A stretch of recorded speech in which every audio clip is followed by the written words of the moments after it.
हाथों को उठाओ। आज का वचन बोलो मेरे लिए होगा, ये मुझे बदलेगा, आशीषित करेगा और मैं सेम वापस नहीं जाऊंगा। प्रभु यीशु मसीह के सामर्थी नाम में हम मांगते हैं, आमीन। जितना ऊंचा है ये अनॉइंटिंग उतनी गहरी आपकी लाइफ के ऊपर। हालेलुया।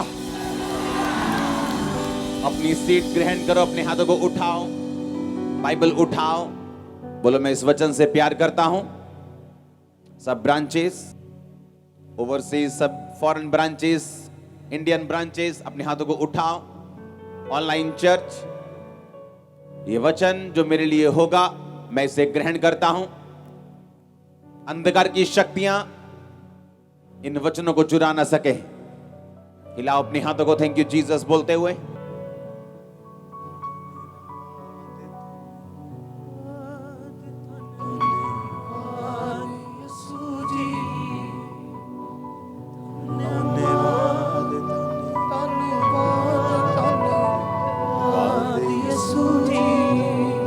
ये वचन मेरे लिए है, अंगीकार करो।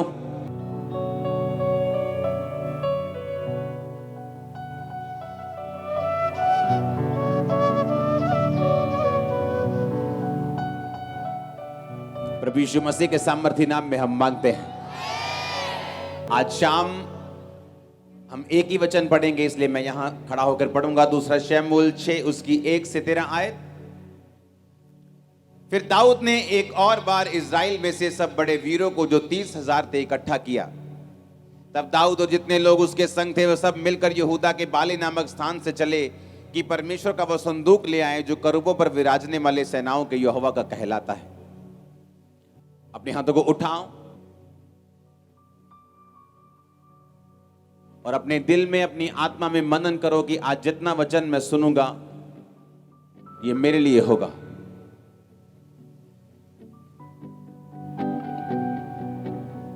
प्रभु यीशु मसीह के नाम में हम मांगते हैं। सुबह का वचन सुना था, हम किसमें हैं? लड़ाई में। किसमें हैं? बोलो पड़ोसी को, किसमें हैं हम? फाइट में। आमीन।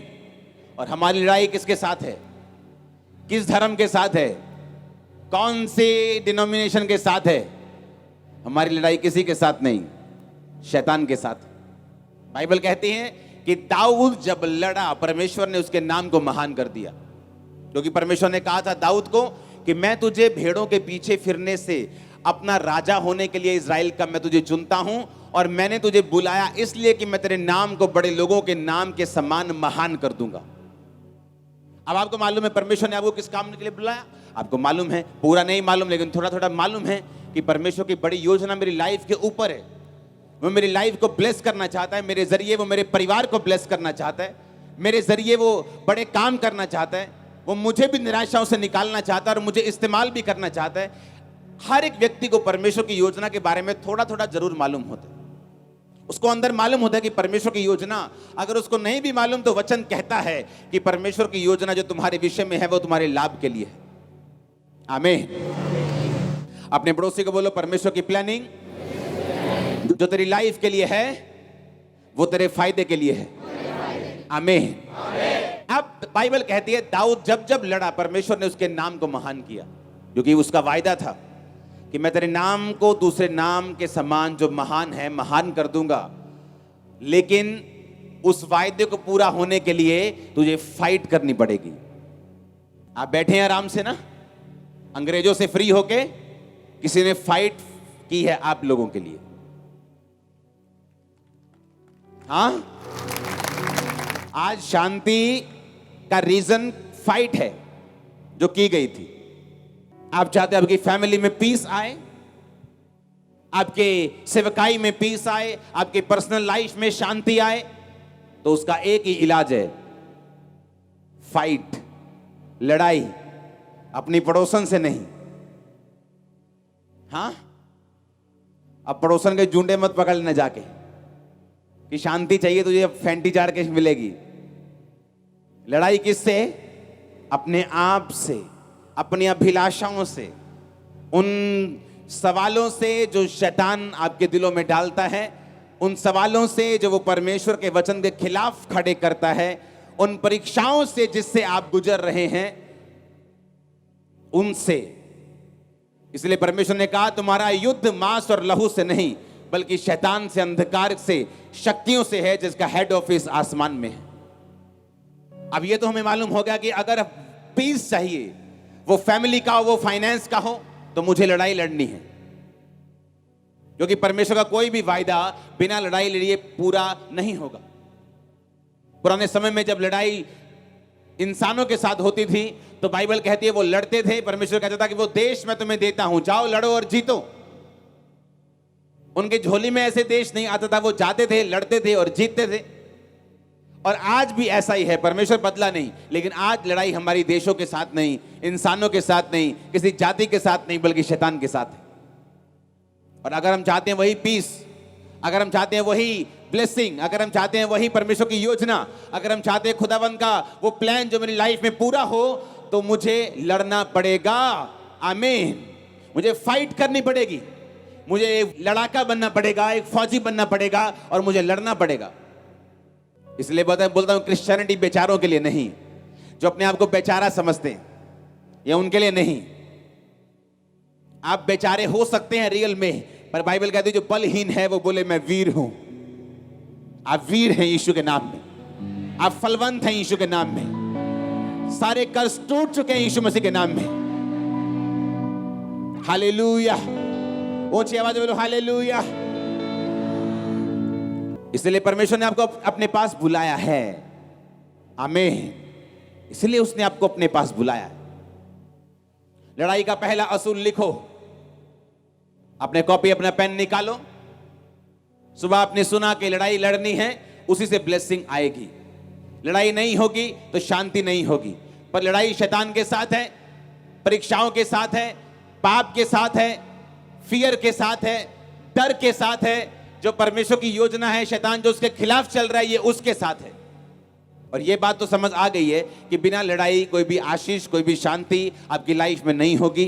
परमेश्वर की योजना आपकी लाइफ में पूरी नहीं होगी, क्योंकि परमेश्वर सिर्फ अपनी योजना को बताता है, आगे आपने चलना है, नहीं चलना, चलना आपकी मर्जी है, परमेश्वर आप पे छोड़ता है। तो ये अगर समझ आ गया कि मुझे लड़ाई लड़नी है क्योंकि उसी के बाद मैं ब्लेस हूंगा, तो बच तेरा घराना बचाया जाएगा। लिखा कि नहीं लिखा?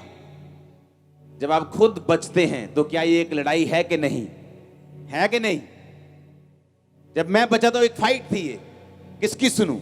रिश्तेदारों की सुनूं, माँ बाप की सुनूं, अपने शरीर की सुनूं, दिमाग की सुनूं या वचन की सुनूं? मैंने फाइट को लड़ा, आज मेरा घराना बचाया जा चुका। तू बच रहा घराना, ये उसका वायदा है। धर्मी का वंश बचाया जाएगा, लेकिन धर्मी पीछे हट जाएगा तो उसका वंश बचाया नहीं जाएगा। अब धर्मी को फाइट करनी पड़ेगी उस वचन के लिए जो बाइबल में उसके लिए लिखा है। आमीन। एक और है जिसके संतान नहीं, अगर उसको वचन नहीं मालूम कि वचन में लिखा है कि धर्मी का वंश बचाया जाएगा, धर्मी का वंश पृथ्वी के ऊपर पराक्रमी होगा।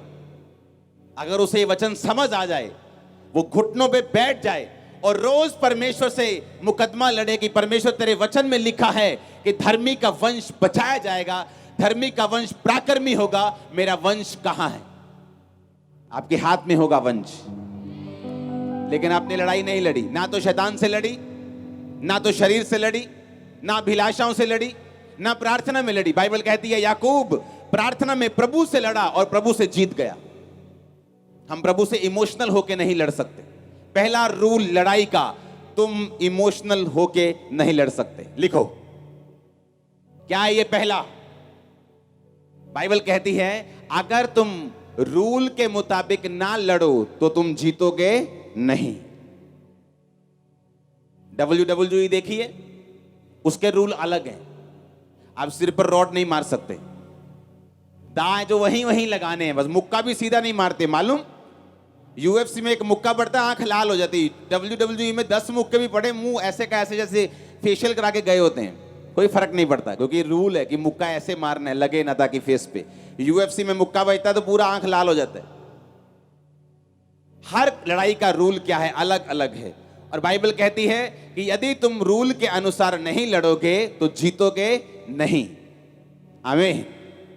अब ये मालूम हो गया कि लड़ना जरूरी है, मुझे शरीर के साथ लड़ना है, क्योंकि जिस समय मैं प्रार्थना करने लगूंगा मुझे फेसबुक याद आएगा। हाँ, उसने क्या कमेंट किया होगा, यार देखो तो सही लाइक कितने बजे। ये एक फाइट है कि अब मैं फेसबुक पे जाऊंगा या मैं प्रार्थना की ओर जाऊंगा। चलो कल रोजा रखते। जैसे ही कल सुबह रोजा रखा, मम्मी ने 3-4 फेवरेट डिशेस बना के सामने रख देनी। अब ये फाइट है कि आज रखने के कल। सामने पड़ोसन खड़ी है, गुस्सा तो बहुत चढ़ रहा है कि मुंह पे मुक्का मारे, पर अपने आप को कंट्रोल किया। ये क्या है? एक फाइट है। शरीर पर काबू करना, ब्लू फिल्म को ना देखना, क्या है? एक फाइट है। निराशा में भी परमेश्वर के साथ खड़े रहना। कहीं भूल भुले के पार्टी में चले भी गए तो दारू को हाथ ना लगाना, क्या है? एक फाइट है। तुम अपनी फाइट करो, परमेश्वर तुम्हारे साथ खड़ा होगा। आमीन। ये फाइट है। पहला रूल फाइट का, तुम इमोशनल होकर फाइट नहीं लड़ सकते। तुम्हें रूल्स के साथ लड़ना होगा। तुम्हें रूल्स के साथ लड़ना होगा। आमीन। दूसरा शमूएल 6 उसकी 1 से 13 आयत। मैं 2 पढ़ चुका हूं, 3 पढ़ूंगा। फिर उन्होंने परमेश्वर का संदूक एक नई गाड़ी पर चढ़ाकर टीले पे रहने वाले अबीनादाब के घर से निकाला, और अबीनादाब के उज्जा और अहो नामक 2 पुत्र उस नई गाड़ी को हाँकने लगे।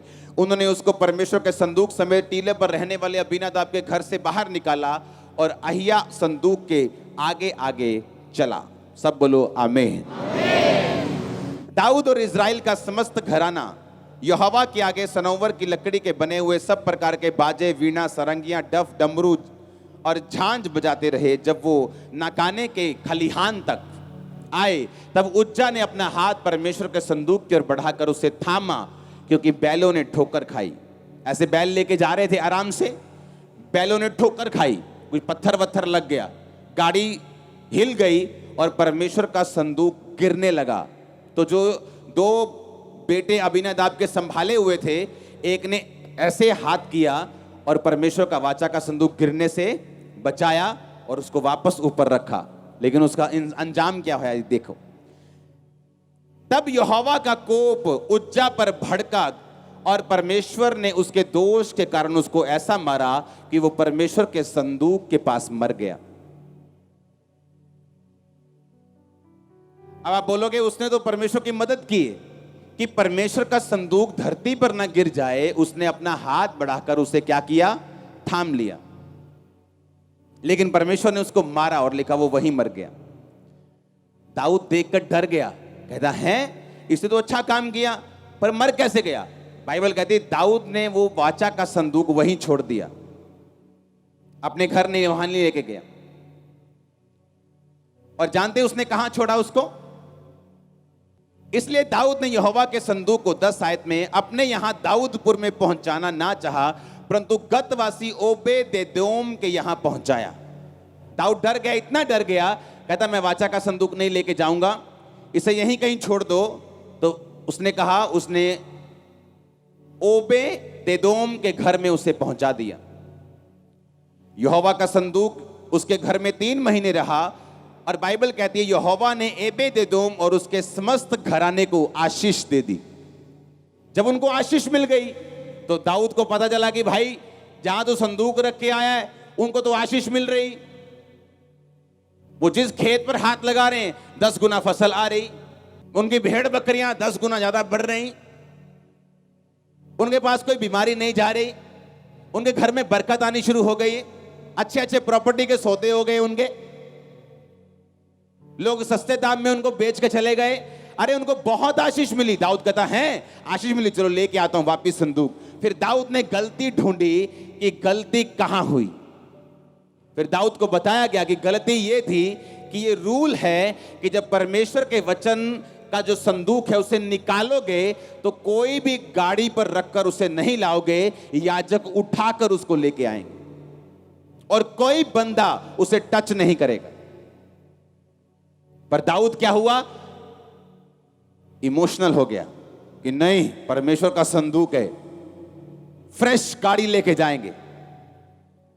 आज के जमाने में बोलो नहीं नहीं, परमेश्वर का संदूक रॉयल्स रॉयल्स में लेके आएंगे, मर्सिडीज में लेके आएंगे, फेरारी में लेके आएंगे, लैम्बोर्गिनी में लेके आएंगे, बेस्ट गाड़ी में परमेश्वर का संदूक लेके आएंगे। लेकिन परमेश्वर ने क्या कहा? तुम मेरा संदूक याजकों से उठवाना और कोई बंदा उनको हाथ ना लगाए, नहीं तो वो मर जाएगा, पहले से बताया गया था। इसलिए इमोशनल लोग जो हैं कई बार परमेश्वर की सेवा नहीं कर पाते। यीशु मसीह जब 12 साल के थे तो जब पर्व हुआ तो यरूशलेम में सब गए, उनके माता पिता सब रिश्तेदार गए, और जब पर्व वापस हुआ सब वापस निकल गए। बड़े बड़े परिवार 100-100, 200-200, 300-300 लोगों के होते थे। माता पिता ने सोचा यीशु मसीह बीच में ही है। जब आगे निकल गए तो ढूंढा यीशु कहाँ है, यीशु कहाँ है, मालूम चला तो है ही नहीं। वापस गए यरूशलेम, 3 दिन ढूंढते रहे यीशु मसीह को। 3 दिन के बाद यीशु मसीह जब परमेश्वर के भवन में मिले तो वो शास्त्रियों के साथ, बड़े बड़े विद्वानों के साथ वो क्वेश्चन आंसर कर रहे थे। तो माता पिता ने कहा, ए यीशु, तू नहीं जानता हम कुड़ते हुए तुझे ढूंढते, हम कुड़ चुके हैं, हम हाँ समझ रहे हैं आपके नहीं। तो यीशु मसीह इमोशनल नहीं हुए। ओ मम्मी, यीशु मसीह ने कहा, क्या तुम नहीं जानते कि मुझे अपने पिता के घर में होना जरूरी है? यीशु मसीह वचन सुना रहे हैं, वचन सुनाते सुनाते भागते भागते लोग आए। यीशु मसीह तेरे मम्मी आए बाहर, तेरे भाई आए बाहर। यीशु मसीह ने कहा, मेरे माँ बाप भी यही हैं जो मेरे वचन को सुनते और मानते हैं। इसका मतलब यह नहीं कि यीशु मसीह के अंदर इमोशन नहीं थे, थे इमोशन। जब वो लाजर की कब्र पे गया, बाइबल कहती है वो रोया। जब वो लोगों को देखता था तो यीशु मसीह ऐसा लिखते हैं कि वो ऐसे लोगों को देखता था जैसे व्याकुल भेड़े हों, और लिखा वो तरस के साथ लोगों को छूता था, तरस के साथ लोगों को ब्लेस करता था, तरस के साथ आंखों को छूता था और आंखें आती थी लोगों की। वो इमोशन से भरा हुआ था। लेकिन इमोशंस अलग चीज हैं और इमोशनल फूल होना अलग चीज है। लड़ाई का पहला नियम, आप इमोशनल फूल नहीं हो सकते क्रिश्चियनिटी में अगर आपको लड़ना है और जीतना है तो। सेवकाई की शुरुआत में, सेवकाई के बीच में ऐसे इमोशनल फूल थे जो मेरे साथ सेवा करते थे, लेकिन इमोशनल थे। इमोशंस परमेश्वर वाले नहीं, संसारिक इमोशनल, और परमेश्वर ने उनको जब तक नहीं निकाला मेरी लाइफ में चैन नहीं आया। आज हम पीस में हैं, क्यों? क्योंकि ये परमेश्वर का प्लान है आपकी लाइफ में। इमोशंस होना और इमोशनल होना ये दोनों अलग अलग चीजें हैं। यीशु मसीह के पास आया, यीशु मसीह ने कहा, पतरस चलो, मुझे तीसरे दिन ऐसा ऐसे होगा, तीसरे दिन मैं उठाया जाऊंगा, जी उठूंगा, मुझे क्रूस पे चढ़ाएंगे, दुख देंगे। पतरस साइड पर जाके बोला, ए प्रभु इधर आ, तू, तेरे साथ कभी ऐसा ना हो, दोबारा नहीं गल कही मैनू, तू कभी, तेरे साथ कुछ नहीं होगा। यीशु मसीह ने कहा, शैतान मेरे सामने से दूर हो जा, तू मेरे लिए ठोकर का कारण है, क्योंकि तू मुझे इमोशनल करने की कोशिश कर रहा है जहां मुझे नहीं होना चाहिए। तेरा यार नहीं, मेरा यार, कल नहीं जाना आप चर्च, पक्का दोस्त है ना मेरा, तू कल आप घूमन जाना। ये दोस्ती नहीं, दोस्त के पीछे कौन बोल रहे हैं? पर आपको समझना है कौन सी बात कहां से निकल रही। हर एक चीज को परमेश्वर के वचन की रोशनी में जांचना है। इसीलिए सब लोग नहीं जीत पाते क्रिश्चियनिटी में, क्योंकि उनको लड़ना नहीं आता। बाइबल कहती है अब दाऊद जब संदूक को लेके आया तो बलियां करता हुआ, याजक को उनके कंधे पे चढ़ाता हुआ, और rightly, accurately, according to the word of God वो उन्हें लेके आया, और कुछ भी नहीं हुआ, बल्कि दाऊद आशीषित हुआ। आमीन। लोग सेवा करते हैं इमोशनली, इमोशन से भर के, और मार खाते हैं। आपको इमोशनल नहीं होना, आपको स्पिरिचुअल होना है। आमीन। और स्पिरिट के हिसाब से चलना है, ना कि इमोशंस के हिसाब से, क्योंकि फाइट में आप इमोशनल नहीं हो सकते। इमोशनल आदमी रूल्स को तोड़ता है, आप फाइट में इमोशनल नहीं हो सकते। इसलिए परमेश्वर ने कहा, अगर लड़ने वाला विधि के अनुसार ना लड़े तो मुकुट नहीं पाता। वो मुकुट जो मैंने तुम्हारे लिए रखा हुआ, वो इनाम जो रखा हुआ धरती पर भी स्वर्ग में भी, दोनों इनाम रखे हुए हैं आप लोगों के लिए।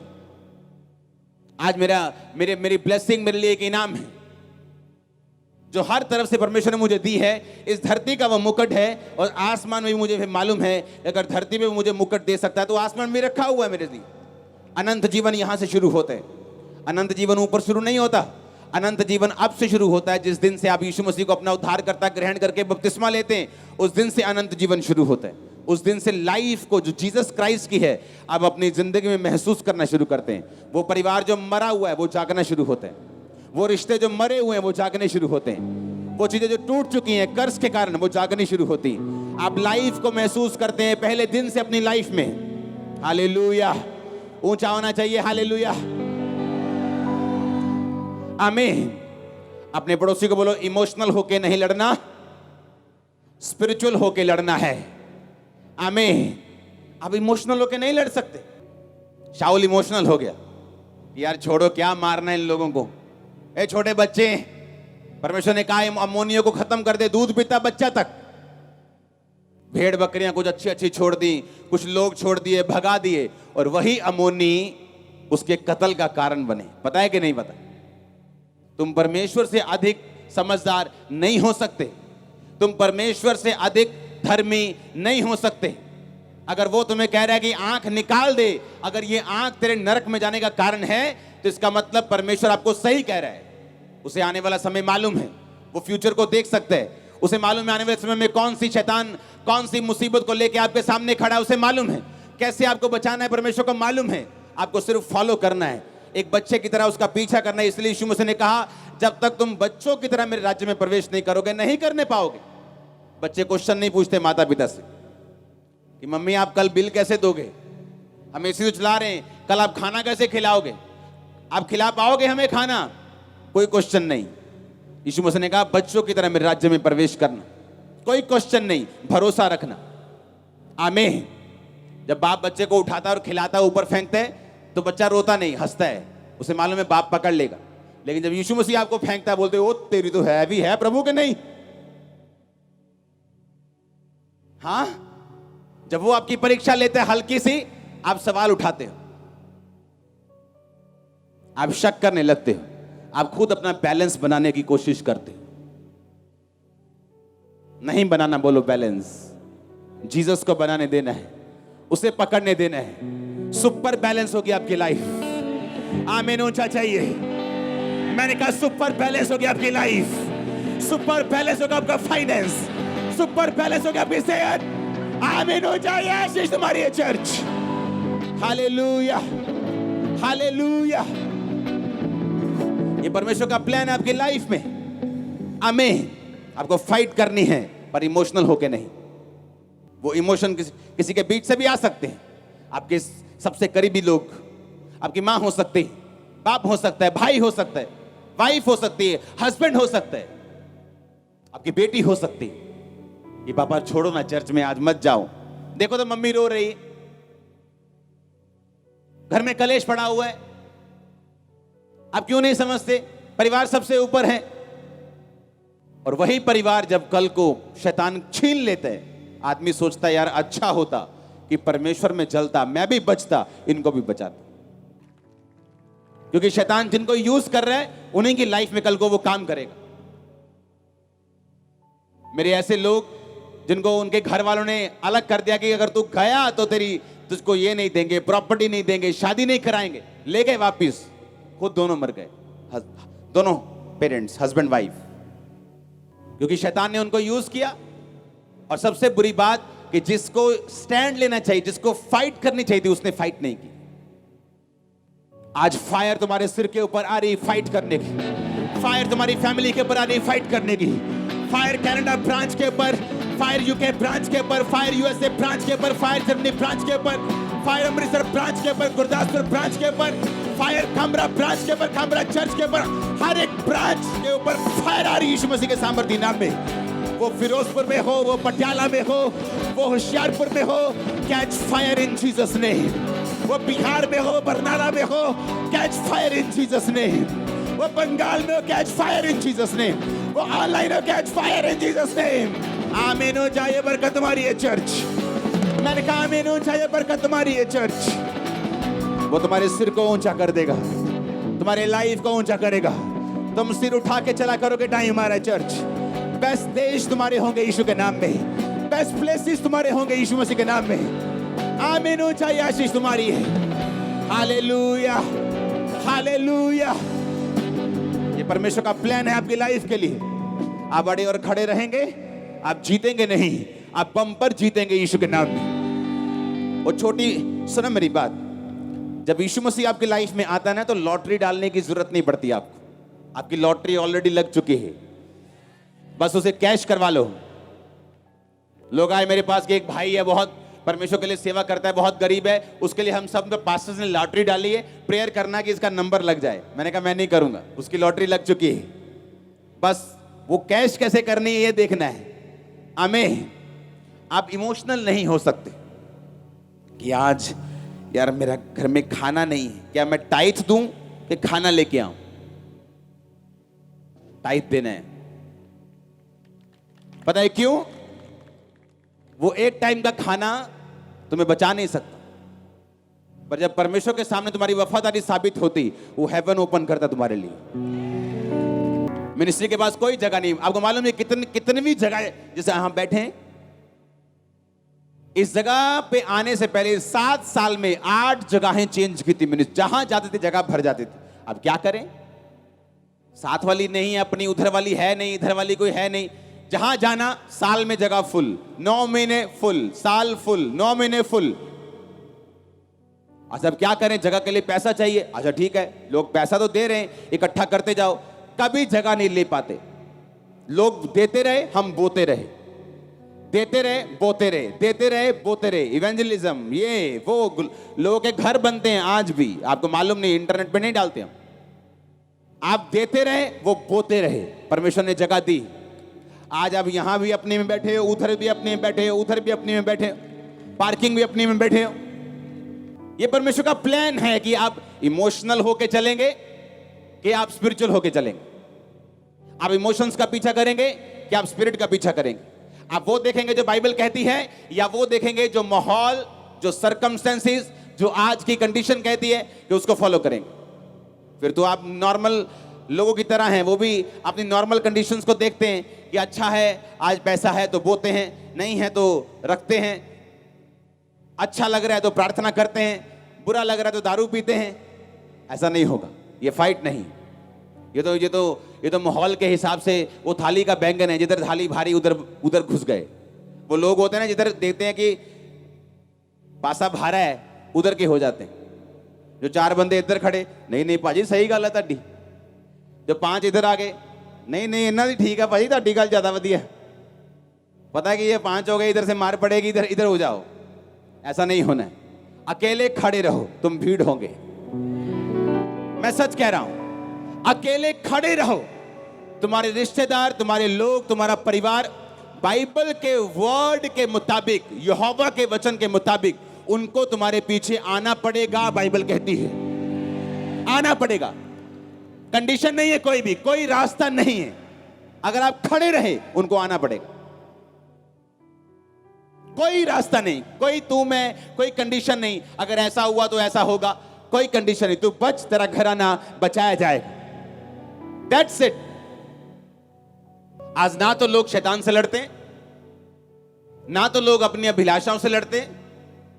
हम तब तक पवित्रताई में हैं जब तक किसी सुंदर लड़के ने प्रपोज नहीं मारा। जिस दिन प्रपोज आ गया, पवित्रताई खत्म। ना तो शैतान से लड़े, ना शरीर से लड़े, और ना परमेश्वर से लड़े। एक है प्रभु से लड़ना कि जा मेरी कमेटी ना निकली आज की, मैं नहीं आना चर्च। एक है मूर्खता से लड़ना, और एक है कि प्रभु तेरे वचन में लिखा है धर्मी का वंश बचाया जाए। रोज सुबह, रोज दोपहर, रोज शाम, रोज रात परमेश्वर को सिर दर्द कर दो। समझ रहे हैं आप? परमेश्वर ने कहा, जब एक व्यक्ति का सिर दर्द हुआ कि ये विधवा रोज आती है मुझे सताने, कि मैं ना तो प्रभु से डरता हूं, ना किसी की परवाह करता हूं, ये मेरे नाक में दम कर दे। यीशु मसीह ने कहा, देखो एक इंसान क्या सोचता है, अगर तुम मेरे नाक में दम करो, हालेलुया, तो मैं तुम्हारा न्याय क्यों ना चुकाऊंगा? पर तुम प्रभु से भी नहीं लड़े, तुम शैतान से भी नहीं लड़े, तुम शरीर से भी नहीं लड़े। याकूब लड़ा, बाइबल कहती परमेश्वर से लड़ा। उसने दूत को बोला, मैं तुझे जाने नहीं दूंगा जब तक तू मुझे ब्लेस नहीं। मैं तुझे जाने नहीं दूंगा। कभी 40 फास्टिंग की है, कभी 40 रोजे रखे हैं, कभी नाइट प्रेयर की है, कभी चैलेंजिंग गिविंग की है? नो, कभी फाइट नहीं की। फाइनेंशियल हालत सुधरी नहीं, वो कब से ऐसी है? क्योंकि हमारा बोना कभी हुआ ही नहीं। हमने कभी सैक्रिफिशियल बीज बोया नहीं, हमने ऐसा कभी बीज बोया नहीं जो हमको हिलाए, कभी ऐसी प्रेयर की नहीं जो परमेश्वर को हिलाए। वो टीम बैठी है उधर, उनको मालूम है, जब मैं रूम में एंटर करता था उनको मालूम था अब 6 घंटे हमको ये उठने नहीं देगा प्रेयर में। उस साहब ने भी इशारे, तू निकल और ये मालूम था कि अब आ गए, बस 6 घंटे गए। 6 घंटे प्रेयर रोज, एवरी डे। क्यों? चैलेंज था लाइफ में, चुनौती थी। आगे सब कुछ लोगों के तो आगे पीछे खुआ खाई होती, इधर सब तरफ खुआ खाई थी। क्या करें? कोई रास्ता नहीं सिवाय परमेश्वर के। एवरी डे प्रेयर, रोज बिन नागा। और जब मेरी लाइफ में ब्रेक थ्रू होने वाला था, 8 घंटे एवरी डे, 9 घंटे रोज फास्टिंग इतने की पेट में दर्द होने लग गए। लेकिन हमने कुछ किया ही नहीं। प्रेयर हमारी 15 मिनट, टाइट हमने बोया नहीं। फास्टिंग हम बहुत कम करते हैं, जिस दिन करते हैं मम्मी आलू वाली परोठियां बना देती, की करिए। हाँ, बाइबल पढ़ते तो हमें फेसबुक की याद आ जाती, फिर देखते कमेंट क्या किया किसी ने। ये सारे शैतान के चक्कर हैं, जिस दिन निकल जाएंगे उस दिन आशीषित होंगे। फाइट करनी होगी, उसके आगे है आपकी बरकत।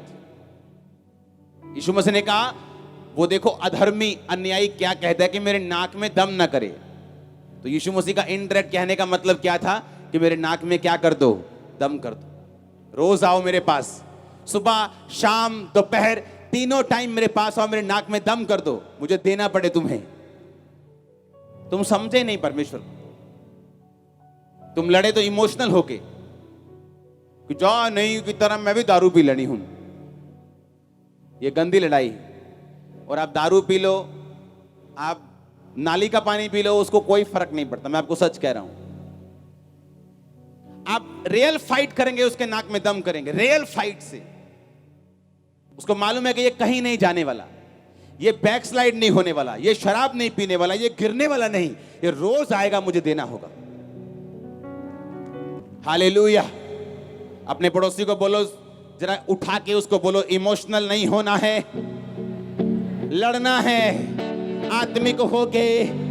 कैच फायर उस आत्मिक लड़ाई के लिए। मैंने कहा कैच फायर उस आत्मिक लड़ाई के लिए। आमीन हो चाहिए, बरकत तुम्हारी है।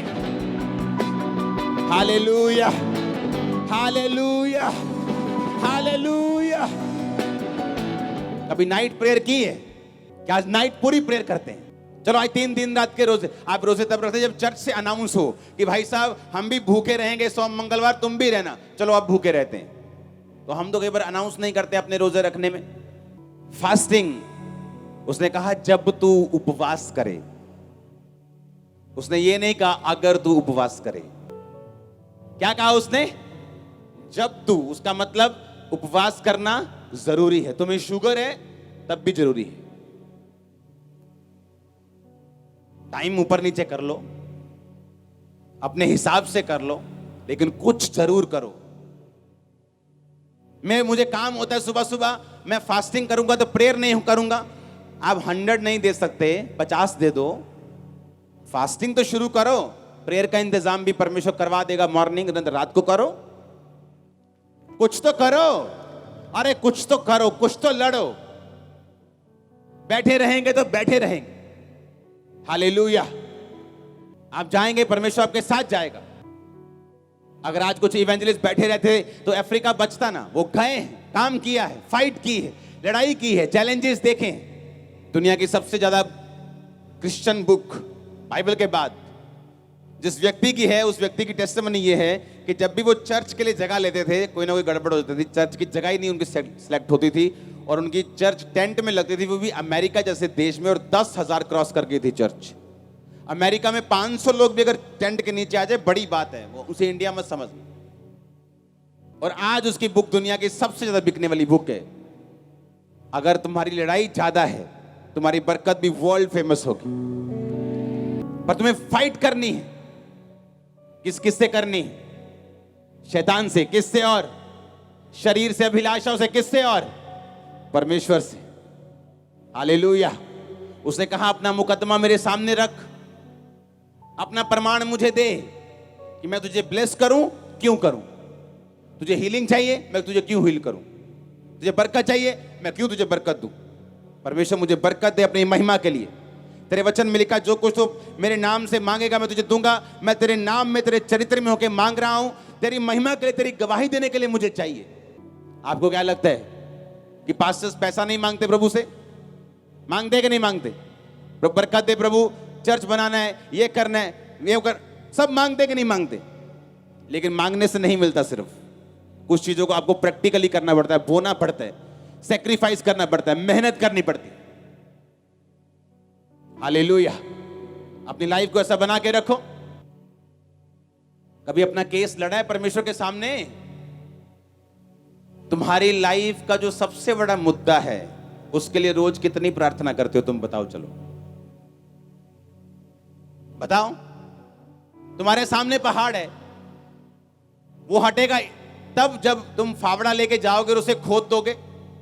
कभी तो हटेगा साल में, 6 महीने में, कि बैठे रहोगे, रोते रहोगे, पहाड़ बड़ा है, पहाड़ बड़ा, वो और बड़ा हो जाएगा मिट्टी डल डल के।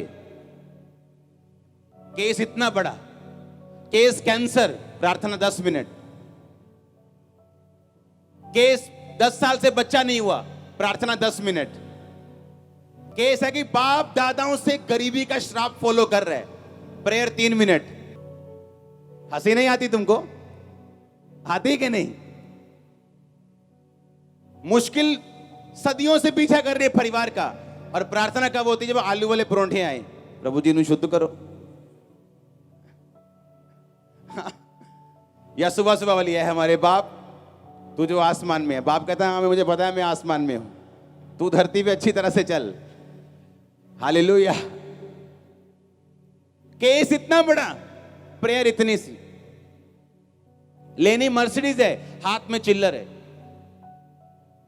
वो तो साइकिल भी नहीं आएगा। हमें बुद्धि से भी चलना है और आत्मा से भी चलना है। हमें फाइट करनी है, इनफ फाइट करनी है कि आपके जवाब आपको मिल सके, आप एक अच्छी एग्जाम्पल बन सकें, परमेश्वर के नाम में बड़ी गवाही के साथ वापिस आ सकें। यह परमेश्वर का प्लान है आप लोगों के लिए। इसलिए मैंने कहा कितनी फाइट है आपकी।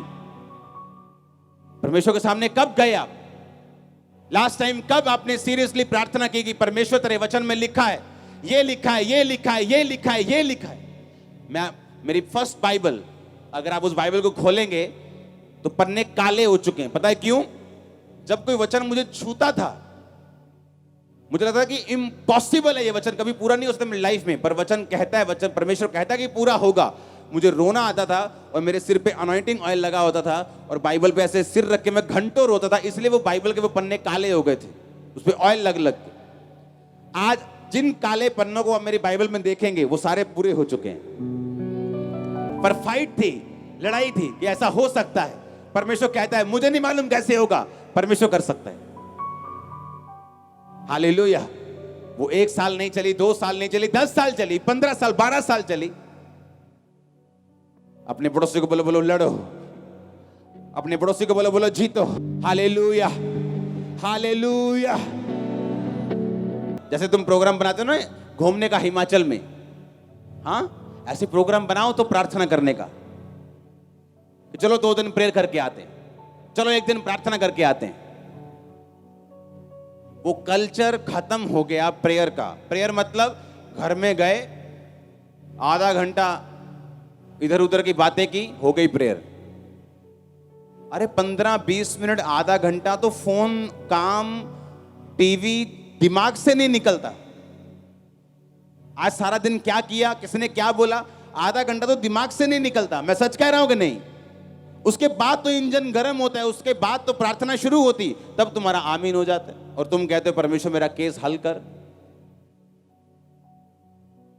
तुम लड़े नहीं, इसलिए परमेश्वर मुझे बाइबल स्टडी देने के लिए बोला आपको। फाइट करनी है, फाइट के रूल मैं आपको सिखाऊंगा। आप लड़ेंगे और जीतेंगे। आप लड़ेंगे और जीतेंगे। आपको जो चाहिए आपके दिमाग में रखने से आपको नहीं मिलेगा, उसे शब्दों पर ले आके मॉर्निंग, नून में, आफ्टरनून में और शाम में, रात में आपको प्रभु को बोलना पड़ेगा। हाँ, बोलेंगे तभी जब पवित्रताई में होंगे, और ये बोलने के चक्कर में हम पवित्रताई में रहेंगे। और जब बोलने के चक्कर में पवित्रताई में रहेंगे, जब 3-3 बार प्रभु को एक बात बताते जाएंगे, कहता मेरे नाक में क्या करो, उसने आप कहा, हमने थोड़ी कहा है। उसने कहा, वो कहती कि विधवा को सुन के वो बोलता है पापी बंदा कि मेरे नाक में दम। परमेश्वर को तब सोचो ये क्या बोल रहे, मैं अपने चुने हो का न्याय क्यों नहीं चुकाऊंगा, पर जो दिन और रात मेरे नाम की दुहाई देते। कंडीशन है, पर हम तो दिन रात को दुहाई देते नहीं। हमारी दुहाई तो वीरवार और संडे को होती है कि नहीं होती, कि वीरवार दुहाई देने जाना है और फिर संडे दुहाई देने जाना है, और कभी कभी भी संडे शाम को भी देने जाना है। ये आए तो हुए ही हैं, चलो फिर शाम को भी दुहाई देते चलते हैं। उसके बाद सोमवार, मंगलवार, बुधवार कुछ नहीं। उसने कहा तू लड़ेगा, मैं तेरे नाम को ग्रेट कर दूंगा। तू फाइट करेगा, मैं तेरे नाम को महान कर दूंगा। तू फाइट करेगा, जो तुझे चाहिए मैं तुझे दूंगा। जो मेरा वायदा है तेरी लाइफ में पूरा होगा। मेरी योजना तेरे बच्चों की लाइफ में, तेरे फाइनेंशियल लाइफ में पूरी होगी। वो तेरी फिजिकल लाइफ में, स्पिरिचुअल लाइफ में पूरी होगी। वो तेरी मिनिस्ट्री में पूरी होगी। आमीन। ऊंचा ये बरकत तुम्हारी है चर्च। Hallelujah, hallelujah. शैतान के साथ कोई कॉम्प्रोमाइज नहीं करना, किसी भी तरह का कोई कॉम्प्रोमाइज नहीं करना। किसी भी तरह का कोई भी पाप का, किसी भी एंगल का, किसी भी सेकंड का, किसी भी इंच का कोई कॉम्प्रोमाइज नहीं। उसको जूती दिखा के ही रखनी, उसको भगा के ही रखना है, उसकी बात को काट के रखना है, कोई कॉम्प्रोमाइज नहीं। वो फायर आपके अंदर आ चुकी है आज। मैंने कहा वो फायर आपके अंदर आ चुकी है आज। हमारे YouTube चैनल को सब्सक्राइब करें ताकि आप परमेश्वर के गहरे भेदों को जान सकें कि कैसे आप परमेश्वर में बढ़ सकते हैं, कैसे आप दुष्ट आत्माओं से, नशों से, बीमारियों से और वंशों के श्रापों से आज़ाद हो सकते हैं।